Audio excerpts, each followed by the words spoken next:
Good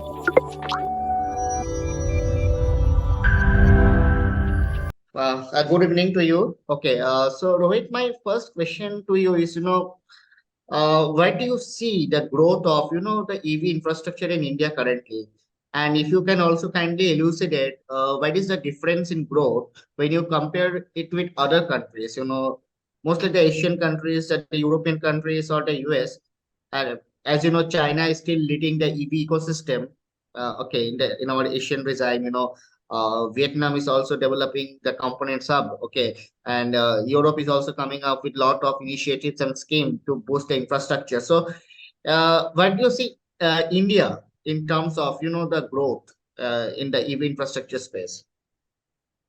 See, the EV infrastructure is led by the policies and the incentives and the subsidies and the schemes that the government of India is coming up with.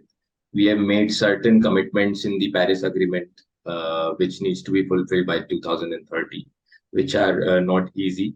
And for that, there are a lot of schemes that government of India has come up with. Say, if we talk about FAME or any production-linked schemes, which is an incentive scheme.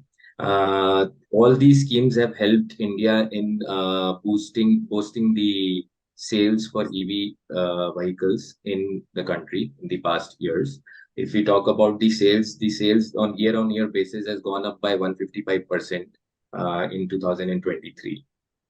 Initially was led by the electric vehicle, as in the electrical buses, and also the two-wheeler and the three-wheeler vehicles, which is the last mile delivery.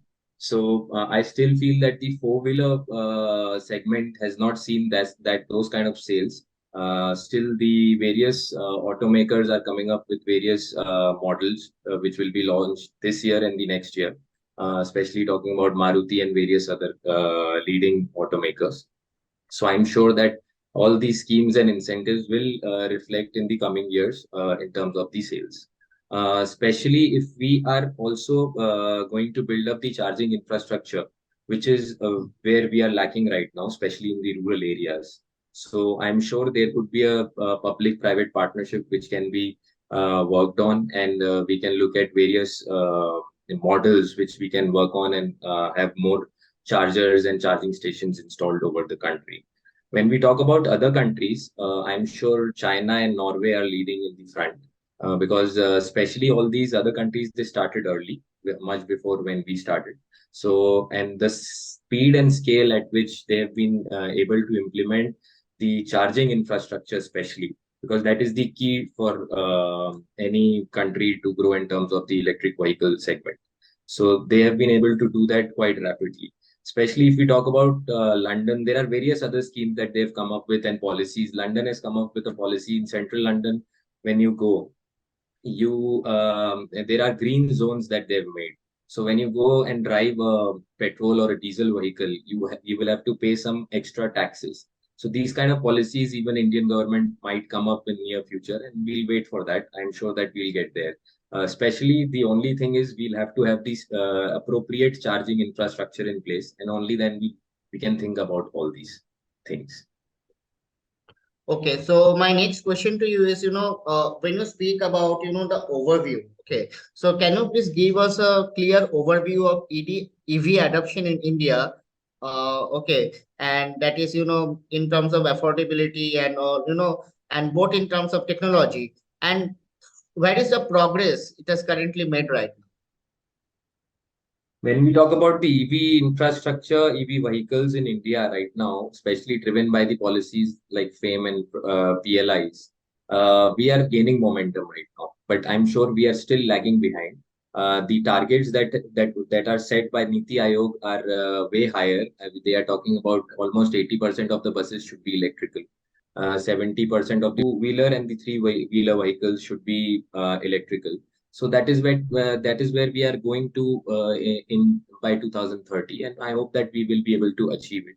In terms of affordability, especially when all the other automakers are coming up with their new models by this year and by the next year, I'm sure that when the production is higher within the country under the Make in India model, we will be able to achieve affordability as well. Especially battery manufacturing has also started in India, which is going to give a boost in terms of the production capabilities and also in turn, when we achieve higher production capacities, we'll be able to achieve efficiencies as well. In terms of the technology, there are various technologies coming in when we talk about the charging infrastructure. There is obviously we are looking at fast, rapidly charging chargers, because there is no time for any of the vehicle drivers to stand and get it charged for almost 4 to 5 hours. That is where the whole challenge is. It is not Yes. like going to a petrol pump and filling your vehicle in 10 minutes and then just leaving. So that is where the whole challenge is about. So we are getting there. There are various companies like Siemens. There are some Italian companies which we have also tied up with. So they are coming here, and we'll be able to get better technology and more affordability in the near future. Okay, so when you speak of affordability and technology, and the technology, I mean the industry is growing. Maybe not in terms of four-wheelers, but the two-wheeler segment has and the three-wheeler segment has grown over the years. Okay, mostly driven by the schemes and initiatives and the education among the consumers. But there are various obstacles. There are challenges the industry is still facing.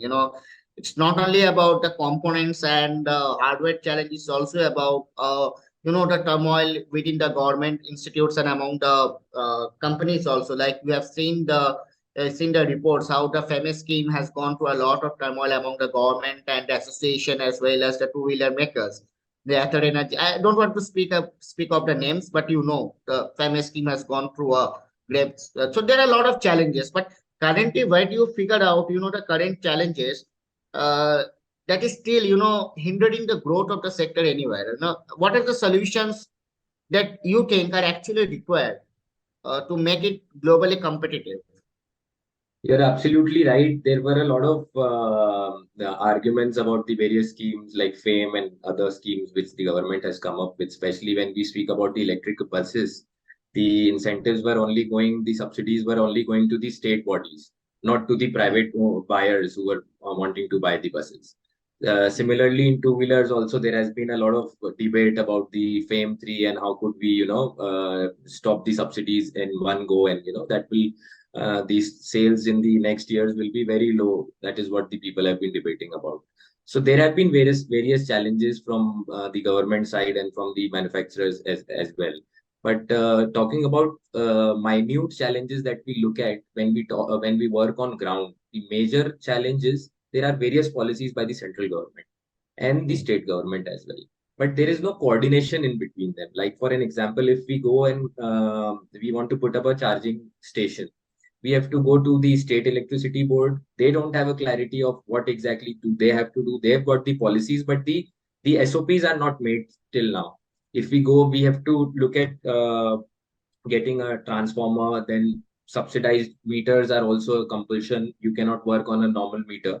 So that these are the various challenges that we have faced. So if there is a better coordination between the central level policies and the state electricity boards and the state governments, that would be a great boost to, that will be a additional support to the whole industry as such.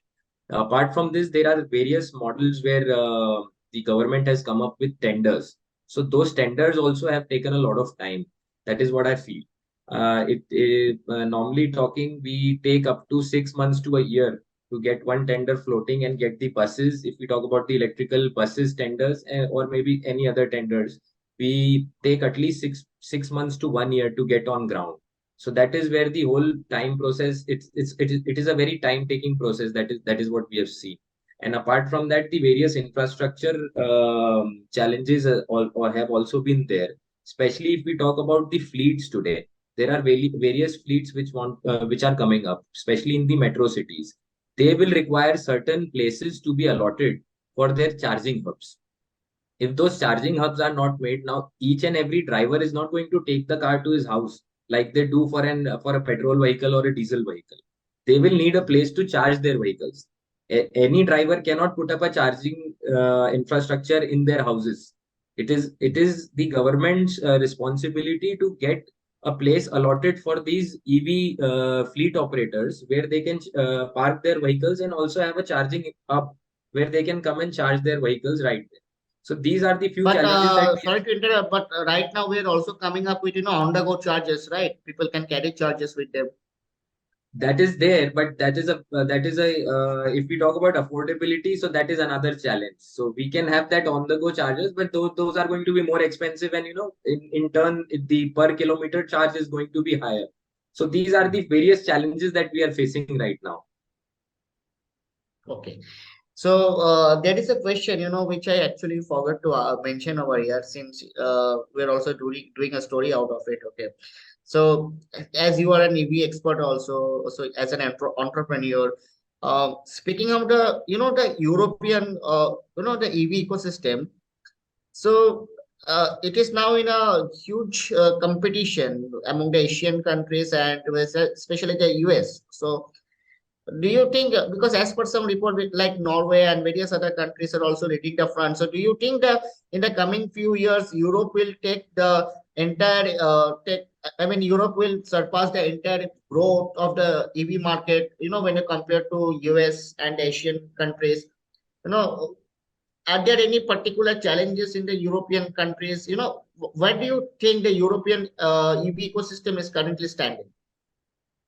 European countries are right now, see, everything depends on the commitments made in the Paris Agreement.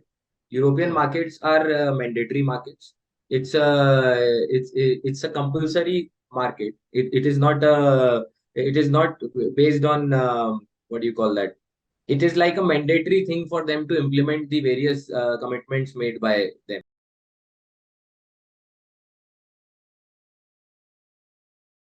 Not like India. So that is where they have been striving forward, and they've been making various efforts to get into that, and have that kind of growth in the European markets, especially led by that they started earlier than when we started. So the infrastructure and everything has grown rapidly. Not like Hmm. India, we have started a bit later, but still we are in the growth phase. And Yes. about all the bottlenecks that we have to face while working on ground. So that is the Yes. difference between Europe and India and the policies that we have. Okay. So now, coming back to, Shuzlan Energy, if you can highlight why and when Shuzlan Energy was founded, what is your current mission and vision, and what are the unique strategies, you are implementing to stay ahead of the competition curve? So Shuzlan Energy was founded in 2021. We started off by a simple led by the COVID.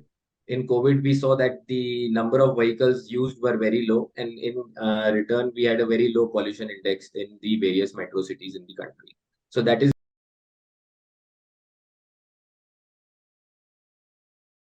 with this idea of If you going can ahead. kindly repeat again, the connection was unstable a bit. Okay, so it started just after COVID.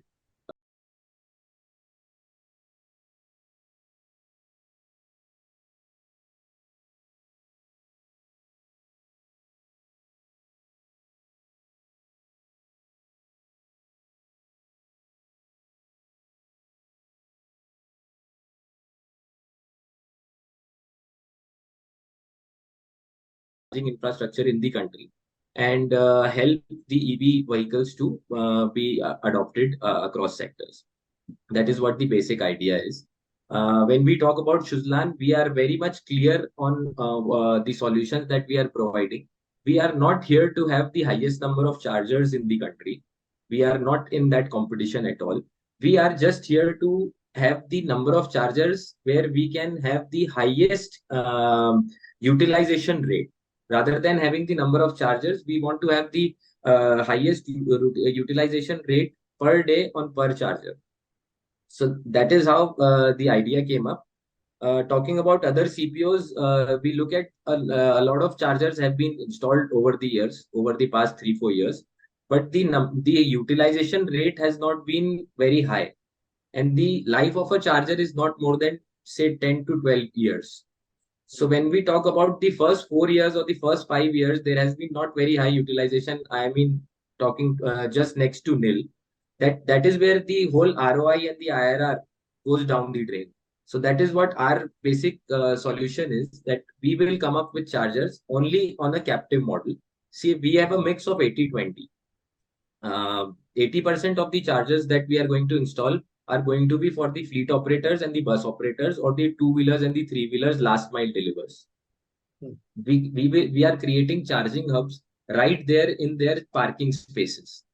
We Hmm. will have a captive charging agreement with them, and Hmm. when the vehicles they charge their vehicles on our chargers. We are going to charge them on a per unit basis. All the capex for the charging infrastructure will be done by Shuzlan. So that is the whole solution is all about. And the other 20% mix that we have is we will have to create strategic locations, say on highways, hotels, petrol pumps, or maybe some big malls or on the Yeah. highways. So all the fleet operators, when they operate intercity, we will have some point where they can stop and refill and they can move on. So that is what our basic solution is. Okay, so currently, what are the various products, solutions, and services you are currently offering in the industry and your customers? Would you like to highlight any particular solutions, services, or products which are in the pipeline in the coming few years? Say we have a CMS system which is a state of art, which enables us to have interportability on the other platforms as well. So we have tied up with various players in the EV industry. They have their own platforms and we have our own CMS system. So apart from our charging stations, we will have other charging stations also in our on our CMS system and help interportability, and that will enable all our fleet operators to have a consolidated charging network in place. So this is one solution that we have come up with. Second, as I told you, we have a very unique thing. We are not going to have various charging stations and in the country and wait for people to come and have a charging. We are going to put up charging stations where it is actually required. Say if we are talking about offices where there are many people who are coming to their offices, staying there for almost 8 hours, 6 hours. So that is where we are going to put up charging stations where they can put up their cars for charging and relax in their offices and work. And while going back, they can take their car back, because nobody is going to go to a charging station and stand there for at least 1 hour or 2 hours and get their car charged and then they leave for their work or maybe for their respective houses. So this is what the vision is. We are right now concentrating on bus operators, fleet operators, where they have their own parking spaces, either given by the government or maybe their private parking spaces, Okay. where they had parked their cars. So we will install chargers right there, and they will have a very lucrative rate from us, where they will charge their cars right there. They don't have to go to any other charging station, and when they come back, park their cars, they can put it on charge and take it the next day. So that is what the model is all about. So, concluding, I mean, what is the roadmap for Shuzlan Energy in the coming few years, and uh, and what are you planning to unleash in the market? What will be your roadmap? We have already tied up with various bus operators and fleet operators, and we have a plan to install around 750 AC and DC chargers across the country on a similar model which I spoke about, which is a captive charging model. Apart from this, we are also coming up with various strategic locations, as I mentioned, on highways, where we will be in the first go installing around 750 AC and DC chargers. This is in between the range of 30 kilowatts to going up to 240 kilowatts. And we have already started doing that. Apart from this, we are also looking to acquire strategic shares in various fleet operating companies, or maybe bus operating companies, where we can have a strategic partnership with them and we will be their partners for providing the charging infrastructure. They don't have to worry. We will give them an end-to-end solution on this, Hmm. and they can concentrate on their business of either manufacturing or operating. That is what we are here for. Apart from this, we also are going to launch our own fleet service on a B2B model for various corporates across the country. We are in talks to a company called Mind Your Fleet already, and we have already signed an agreement with them for this. Okay, Mr. Pandit, thanks a lot for your time, and I mean, we are very happy that you explained us, gave us a crystal clear picture of the ecosystem and how the industry should move forward and what are the obstacles. Okay, thanks a Thank you lot. so Thank much. you for your time. Thank you so much.